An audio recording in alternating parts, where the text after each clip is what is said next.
নাটোরে স্ত্রীর করা নির্যাতনের মামলায় বরখাস্ত পুলিশ সুপার ফজলুল হককে কারাগারে পাঠানোর আদেশ দেন আদালত। পরে আদালতের হাজতখানায় নেওয়ার সময় সাংবাদিকেরা ছবি ও ভিডিও ধারণ করতে গেলে তাদের উপর চড়াও হন বরখাস্তকৃত ওই পুলিশ সুপার। এই ঘটনার প্রতিবাদে সাংবাদিকেরা তাকে হাজতখানায় 1 ঘণ্টার বেশি সময় ধরে অবরুদ্ধ করে রাখেন।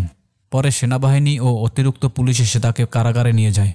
আদালত সূত্রে জানা যায়, ফজলুল হকের স্ত্রী মেহনাজ আক্তার গত বছরের 28শে অক্টোবর আদালতে 20 লাখ টাকা যৌতুক দাবি এবং শারীরিক নির্যাতনের অভিযোগে একটি মামলা দায়ের করেন। মামলাটি জুডিশিয়াল ম্যাজিস্ট্রেট সাদ্দাম হোসেন বিচার বিভাগীয় তদন্ত করেন। তদন্তে স্ত্রীর করা অভিযোগের সত্যতা পাওয়ায় ট্রাইব্যুনাল থেকে তার বিরুদ্ধে গ্রেপ্তারি পরোয়ানা জারি করা হয়। গত 11ই ফেব্রুয়ারি তিনি উচ্চ আদালত থেকে 4 সপ্তাহের অন্তর্বর্তীকালীন জামিন নেন। জামিনের মেয়াদ শেষ হওয়ায় তিনি ট্রাইব্যুনালে হাজির হয়ে জামিনের আবেদন করেন। শুনানি শেষে আদালত আবেদন নামঞ্জুর করে তাকে কারাগারে পাঠানোর নির্দেশ দেন। এ সময় আদালত পুলিশ ট্রাইব্যুনাল থেকে ফজলুর রহমানকে আদালতের হাজতখানায় নেওয়ার পথে সাংবাদিকেরা তার ছবি ও ভিডিও ধারণ করছিলেন। তখন তিনি উত্তেজিত হয়ে সাংবাদিকদের দিকে তেড়ে গিয়ে এলোপাতাড়ি কিলঘুষি মারতে থাকেন। পুলিশ দ্রুত তাকে হাজতখানায় ভেতরে ঢোকান। খবর পেয়ে শহরের অন্য সাংবাদিকেরা আদালতে ছুটে আসেন।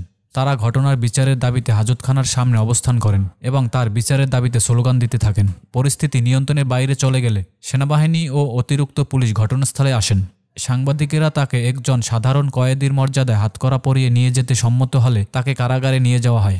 এ সময় সাংবাদিক সহ বিভিন্ন লোকজন ভুয়া ভুয়া বলে স্লোগান দিতে থাকেন। কেউ কেউ আবার তার উপর চড়াও হওয়ারও চেষ্টা করেন।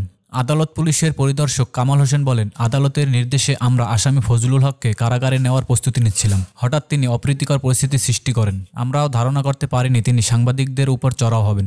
এ বিষয়ে নাটোর প্রেস ক্লাবের সাধারণ সম্পাদক নাজমুল হাসান বলেন, আমরা ঘটনাটি পুলিশ প্রশাসন সহ সংশ্লিষ্টদের জানিয়েছি। আমরা ফজলুল হকের বিরুদ্ধে এ ঘটনার জন্য দ্রুত বিচার আইনে মামলা করব। পরবর্তীতে ফজলুল হকের বিরুদ্ধে নাটোর সদর থানায় অভিযোগ দায়ের করেছেন ভুক্তভোগী এক সাংবাদিক। মঙ্গলবার দিবাগত রাত 11টা 30 দিকে নাটোরের কর্মরত ভয়েস অফ এশিয়া ও স্থানীয় দৈনিকের রিপোর্টার কাউসার হাবিব বাদী হয়ে ওই অভিযোগ দায়ের করেন।